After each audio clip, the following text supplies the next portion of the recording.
finally feels like fall, so I put on my corduroy boy pants, start doing my joy dance, a little koi stance. When you see it, you know. Put on my corduroy boy pants, start doing my joy dance, a little koi stance. When you see it, you know.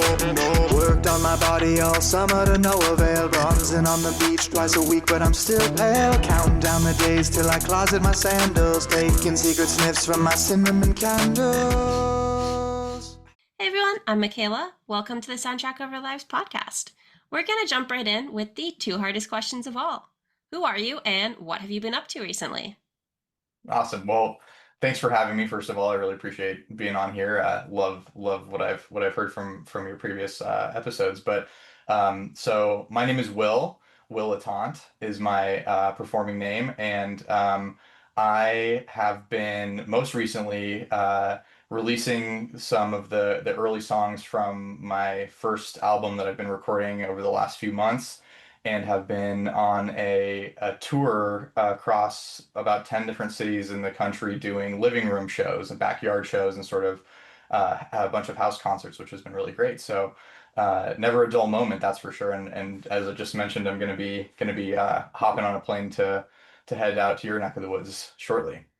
That's super exciting. Yeah, yeah, it's a lot of fun. Can you share anything about the upcoming album? Sure, yeah. So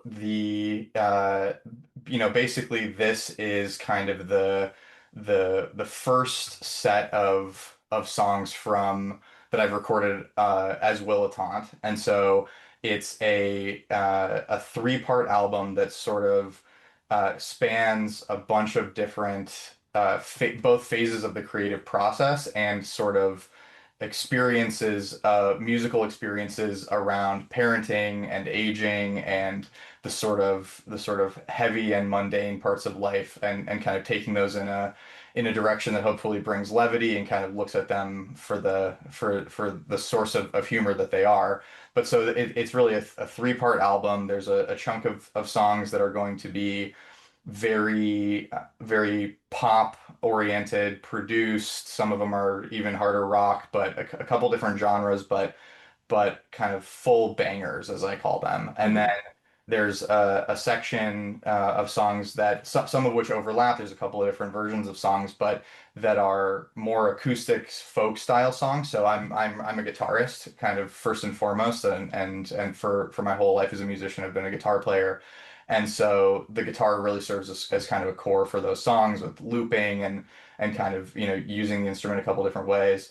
And there's sort of a chunk of the songs that are really the most raw, or the sort of the seeds that then have either grown into other songs, or have kind of turned into their own kind of voice memo style kind of solo singer a cappella type song. So it's sort of a whole probably 18 songs in all, and Wow. and sort of spanning those different things. So I'm rolling them out as singles across those couple Mm-hmm. different chunks. But it's been super fun to sort of to think about not just getting to a quote unquote finished product on all these songs, but to think about how some of these ideas that seemed like they were more nascent could really in and of themselves stand as a song. So it's been a lot of fun to think about it that way. So, what made you want to do it in three separate parts, as you said? Well, honestly, it was really organic. So the kind of a lot of this material was stuff that had been really cooking for me over the course of the last few years. And the way that songs start for me is often which I think is true for, I'm certainly not unique in this regard, but it's sort of a core seed of an idea will strike. And my kind of preference is always to capture some version of that as quickly as possible and iterate on it as quickly as possible. And so there's the primary way that a lot of this music first got out into the world was basically in sort of voice memo form via text message to, anybody who I thought would enjoy it, and without really thinking, oh, this will, all of these will turn into something real. And I think the feedback that I got was that really unfiltered, sort of raw part of the music shouldn't be lost, right? And Hmm. obviously by the time you get to, you get through a full, sessions, multiple sessions, maybe in the studio or in your own, even in your own home, but sort of working on it and crafting it, it changes a lot. And so I think part of it is, trying to keep some of that raw experience, especially because, the stuff I'm singing about and writing about is, the sort of uh daily life stuff that, and some of it, maybe heavier, bigger picture questions about, Hmm. identity and grief and things like that. But it's, ultimately, right, the first song is called Kids Menu Overcharge, and I have songs about, all kinds of things that are really about the daily life. And so there's something about overproducing those can be funny in and of itself, but so just leaving it sort of unfiltered. So it was a little bit of that sort of, what I kept hearing from people was, yeah, I don't want to lose that sort of quirky dad energy that was infused in some of those early, not, the QDE, not to be confused with their three-letter acronyms that sound the same. But but yeah, so it was a very organic thing in a lot of ways, and it's gonna be interesting to see how those kind of are received out there a little more broadly. Why did you decide to put it out under a stage name versus your name? So yeah, it's a great question. So in large part, I think there's kind of two main reasons. One is that I release guitar music, instrumental guitar music under my own name, and Hmm. so I've got some out there already, and so part of it was th thinking about them as really separate projects in a lot of ways. I mean, obviously in live shows, I will actually intermingle them, and I will do performances where I alternate between them, and I think there's certain contexts where that actually works really well because it kind of it adds variety, and I do think when you're seeing them performed, it makes sense. But there's really also a lot of creative freedom that I think can come from sort of compartmentalizing those projects a little bit and thinking, well, Hmm. what is the taking this to a little bit more to its logical conclusion? What would that look like? What would it allow for in terms of, how you think about the overall artistic vision for it, right? In terms of the visual identity and everything else. I think there's a sort of some doors that it opens, and then that again reflects back on the music and lets you think about it differently. And I've always been a dilettante, a little bit of a jack of all trades, master of none. And so once the name sort of stuck in my head, I don't even remember how many years ago, but like for many years I've owned the domain name dilettante.com. It seemed like it was high time to put it to good use.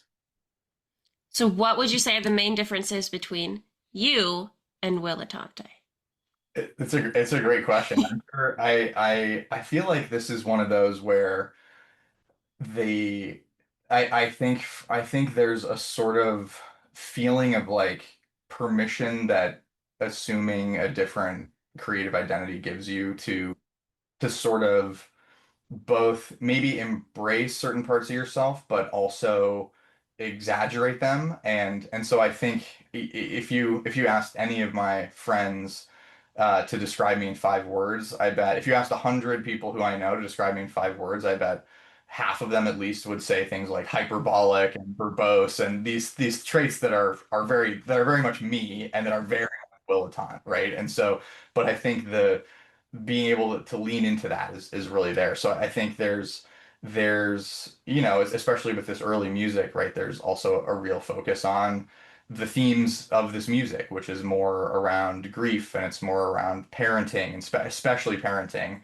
And so I think that is a part of who I am, but it's not all of who I am, but it's one that it's a part that's really really fun to lean into. So I always joke in my live shows, there's one guy is like, very like intellectual and literary and loves long walks on the beach and these instrumental guitar songs that are very cinematic and kind of colorful. And then there's the other guy who's like using music as a coping mechanism to get through his days parenting toddlers and is like totally, over the top wearing a big purple or pink shirt. And, I think there's kind of a freedom that creates that's really fun. I wouldn't say that it's, there's artists out there who I think over the course of their career, and I love watching this, sort of they become a different person, right, in their stage presence. And I think as I've done this first run of shows with this as will Ettante, I think I've started to see what the seeds of a more transformational thing could potentially be, and as that continues. So it's just fun. And I think that the playful spirit is the whole ethos of will Ettante is bringing levity and light to the heavier, mundane things in life that seem, they could seem boring or they could seem just overwhelming, intractable, and a lot of people are feeling, I think, that in this day and age. And so that the whole ethos is, can we still be playful in times when we're stressed out, when we're exhausted, when we're whatever, when we're feeling like there's no hope or whatever circumstances are too big for us. So Hmm.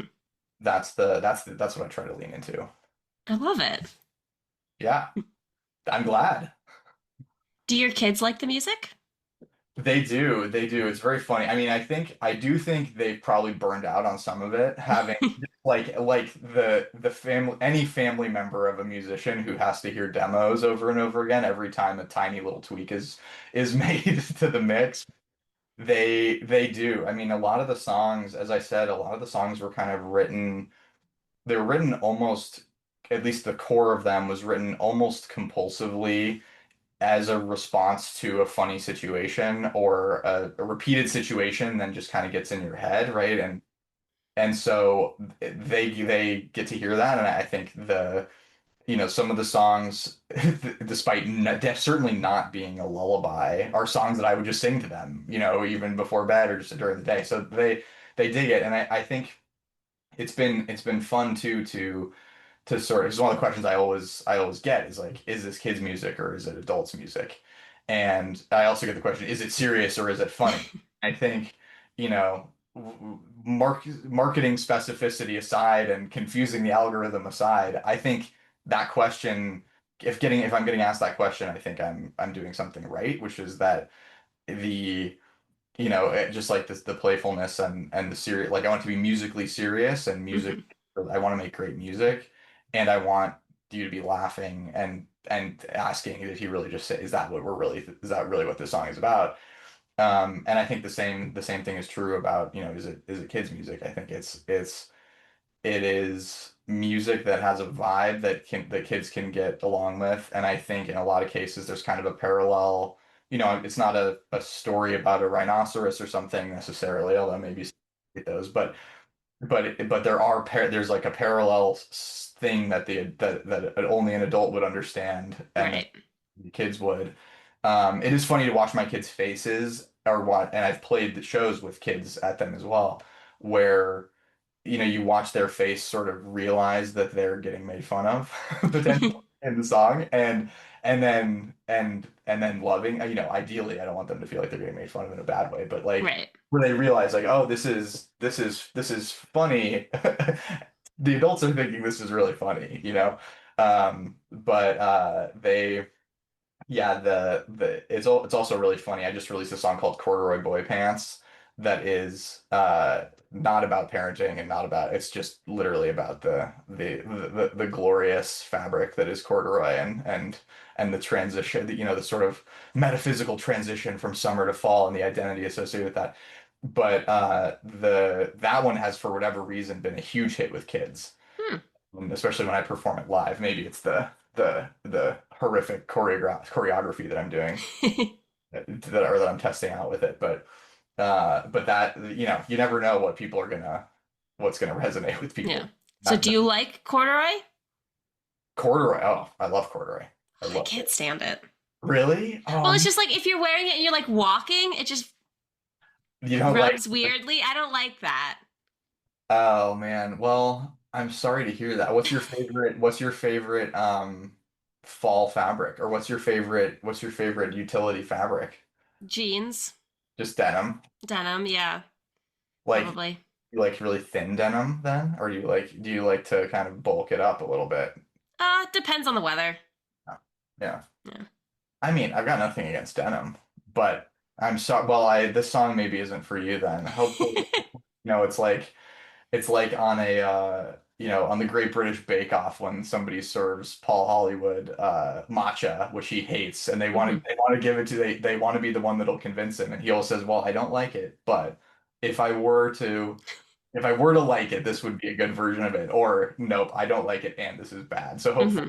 you can appreciate the artistry of the of so good piece of corduroy without ever having to wear it. Yeah, I mean, I like the feel of it. It's nice, but it's like I just don't like how it feels when you're walking in it or Yeah. moving. Yeah, all the Which, little zip and buzz. Yeah, I mean, hey, that's fair. That's fair. A smooth glide is nice. hmm, you do kind of have when you put on clothes, you move. So, You do, yeah. Some people more than others, and mhm. I definitely move in my clothes a lot. But now I'm going to be thinking about it. Let's not don't put any negative ideas in your listeners' heads about my fabric that I'm about to plug. I'm trying to get myself a sponsorship deal, and Hmm. so we can't be poisoning the well on that for That's every. really cool. I mean, I'm mostly joking, but I Yeah, do think that would be a that would fun be cool. to have happen someday.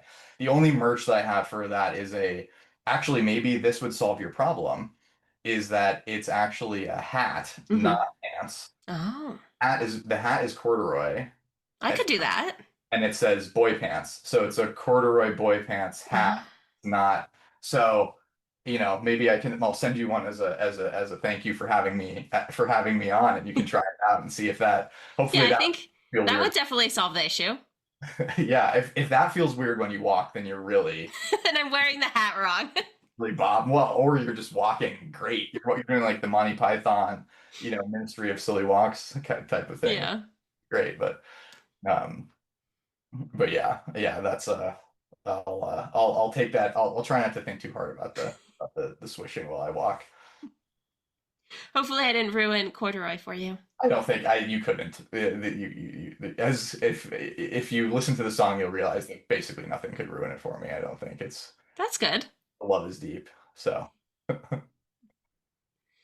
So, when people are listening to your music, is there anything you want them to take away? Like a feeling or thoughts, anything like that?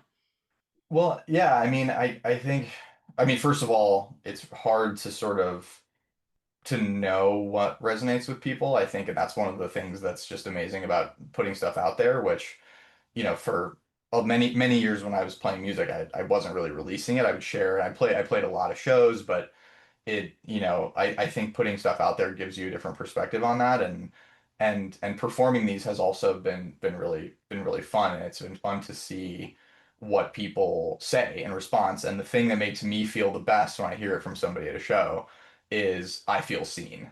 Like Hmm. you are recognizing something that I am experiencing every day or that I'm struggling with or whatever.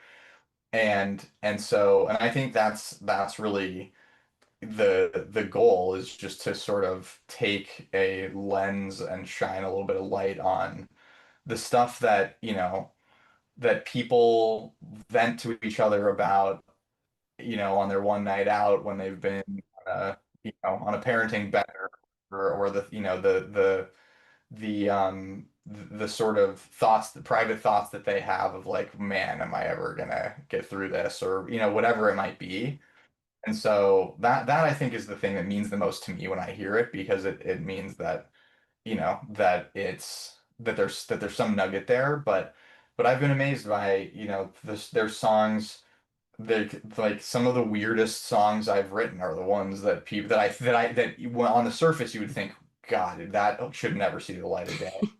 And some of those have been ones that the people who I would least expect to, like random people who don't know me from Adam, who are like guests of guests of guests coming to the show or heard about me some other way, and they'll love those, and that will always kind of blow my mind, and is really fun. So, but yeah, I want people to feel seen. I want people to feel, like they can laugh at their own, at their own emotional experience, that they can laugh at their anger, that they can laugh at their frustration, that they can laugh at their sense of, despair if they're feeling that on one level, and just sort of take a step back and find find some humor in all of it. Hmm. Because we gotta keep laughing, no matter Yeah. what, as much as we can. Not to make light of the world, but I think Hmm. there's a there's real value in that, or that my life has kind of taught me Yeah. that that's the best path. And they always say that laughter's the best medicine? I mean, I think if, the people who I know who have lived the happiest lives are the people who always had humor. And my grandfather lived to be like 93, I think, and he was cracking jokes. Like, I want to be one of these people who I want the last thing I say to be a joke. So I think I think it's great. I think it's great medicine. At least it has been for me. So. Hmm. So you've played a number of live shows. Are there any ones that particularly stand out to you? Are they memorable? Yeah, well, I mean, man, I've over the course of, I guess, my, you know, projects outside of this, there have been a lot of shows that were really amazing as well. But I think in this that were amazing for different reasons, like, a big venue that really had a different kind of energy, or just being super locked in with the band and having things like that that just, there's nights that kind of feel magic. Like there's magic. But I think on this, I mean, the really fun thing about doing this kind of tour, which I think, no matter where this project goes, it's a kind of show that I never want to sort of lose touch with, Hmm. but is just that it's kind of so personal, because you're in somebody's house, right? And so it's like, it means a lot to them to sort of have you in their space. And I think it means a lot to me that they would especially those who don't really know what they're getting themselves into with the show exactly, because I don't have not all of it's released, right? Most of it's not. So, um, but there have been some really funny moments where, people have made cameos in songs. Like, one funny one that comes to mind is, I do, not to spoil those, future shows, but I do a cover of Higher by Creed. That is, I've been trying for years to get bands that I played in to cover the song unironic. Hmm. Nobody can seem to do it unironically, or they'll refuse to do it. But at that song, just as a millennial from the chin singing era, I can't get over it. But one of my hosts actually did a cameo. Do you know what a melodica is? No. It's like it's a little keyboard. It's like this long, Hmm. and the way you make music through it is you blow in a tube. So it's like a cross Oh, between a yes, I have. I do know what it is. Yeah. blowing it, and it makes like it's very hard to describe the sound, but it is Hmm. a very silly sound. I mean, obviously in context it can be not silly, but Right. it's a little clownish in certain ways, and Hmm. it's kind of loud, and it's just very like elementary school. And so, there's the sort of main guitar line that's like ba da da da da da in that song. And so he just grabbed, without telling anybody, grabbed a melodica and just ripped super little line in the middle of the song. And so, it's like that kind of thing. That's just kind of the magic of the tiny intimate show. And then the other thing I would say is, I guess, just, this the one of the most memorable shows as well was a pretty recent one in the Bay Area, where that was hosted by some of the people who were just the diehard allies to get the project off the ground and get me to do this. Really, like, they were the early recipients of these stupid voice memos. And so there's just, it's like, to the extent that I have like ride or die original fans, it's so fun to get to play uh for them, and with, for their people, and like all these people showing up to the show who have been getting plugged this music for, years, when it was in completely unfinished form by my friends, right? So that that just like very early wood chopping part of the process of getting something off the ground, I think is really amazing. So yeah, it's been a really great tour. That's awesome. Yeah. Before I ask the last question, is there anything else you want to mention or talk about today? No, I'm grateful to get to chat with you, and yeah, I mean I hope people can check out the music, and there'll be a lot more of it coming out. There's some seasonal stuff coming out this winter that should be fun in for the holiday season.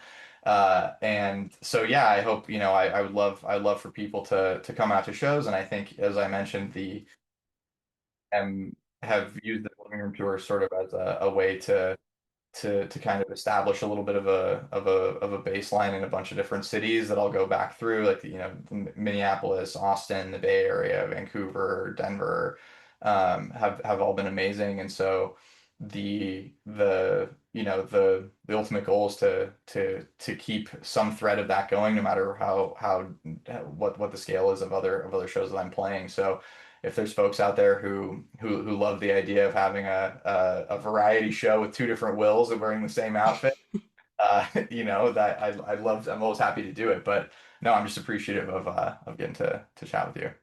Awesome. Well, our last question is, what is the soundtrack of your life?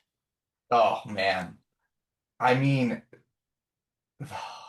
this, I think, speaking of being, a dilettante, my one of my problems is that I guess maybe it's not a problem, but it's certainly a trait, is that I sort of think that, I don't know what the percentage is, but it's like 5% of every single genre is amazing. Hmm. And so the soundtrack is very, very weird. But these days it's just really a little bit of everything. But I've been loving the new Deftones album. I don't know if you've heard it. If Yeah, you it's good. It's really good.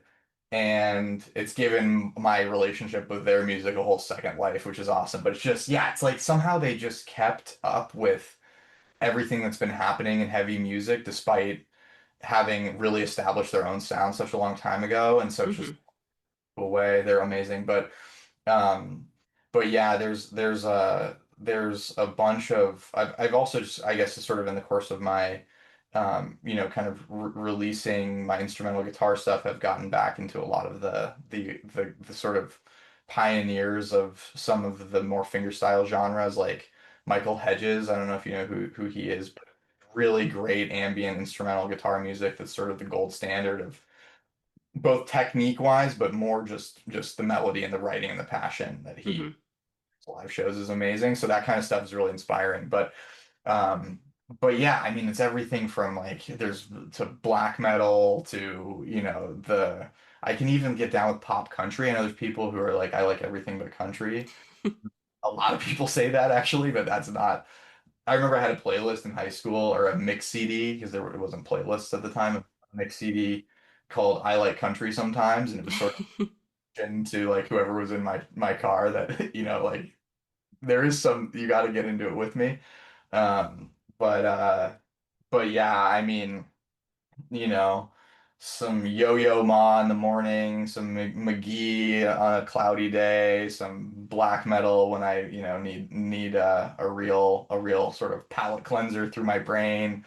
And then all the, sort of I love good Americana and good indie pop and stuff like that too. But yeah, it's a little bit of everything, I think. I like that for you. It's What good to about you? have. What's your genre?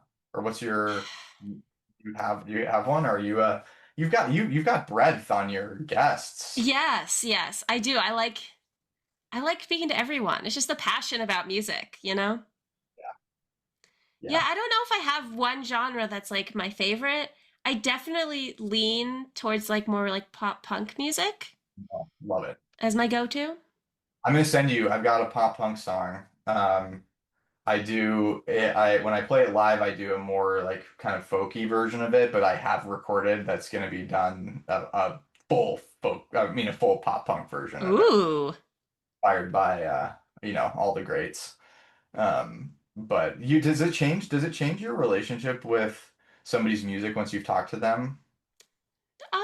It depends. It really depends. Yeah. Because I think it depends on the artist. Like if they're very different from how I thought they would be listening to their music, then sometimes it does change the relationship. Mhm. But sometimes it doesn't. Yeah. I don't know if that makes any sense. They can't redeem themselves. It was so bad, and then you talk to them and you're like, oh, now I see why. That's what happened on this conversation, I'm sure, but that's funny. No, I that does it make totally makes sense. I mean, I think that yeah, I mean it's like you know, you asked about what you want people to take away from your music. It is also one of those things where it's like it is sometimes really helpful to know what somebody was thinking when they created something, and sometimes Mm-hmm. just not really that relevant at all. Or it might be like interesting intellectually, but it doesn't change the gut feeling that you had or the sort of full body feeling that you had just listening to it. Right. So, totally makes sense. Okay. So, for all of our listeners who want to stay updated on you, hear the album when it comes out, and maybe see you live, where can they find you? It's all I'm at Willitaunt on on Instagram, on Facebook, or on yeah, Facebook, YouTube, and even TikTok. So I'm on all of those under that handle, and then I've also got a website too, so people can find me there. But I can also share that with you if you post stuff, but or a one link. But yeah, would love to see folks out at shows, or again, if people wanna. If there's ever interest in hosting in a city when I've got a show, other shows booked there or something, I'll always try to fit it in because I think it really is where the rubber meets the road, and it's kind of the best. So, but thank you for having me, and thanks for offering to send stuff out there too. I really Oh, appreciate it. of course. Have a nice rest of your day. Listeners, go check them out and don't forget to subscribe and follow us on Instagram, Twitter, YouTube, Blue Sky, and TikTok at STO Lives Podcast. Thanks for listening. Finally feels like fall. Put on my corduroy boy pants, start doing my joy dance. A little koi stance when you see it, you know. Put on my corduroy boy pants, start doing my joy dance. A little koi stance when you see it, you know. No, no, no, no, no. When you see it, you know. No, no.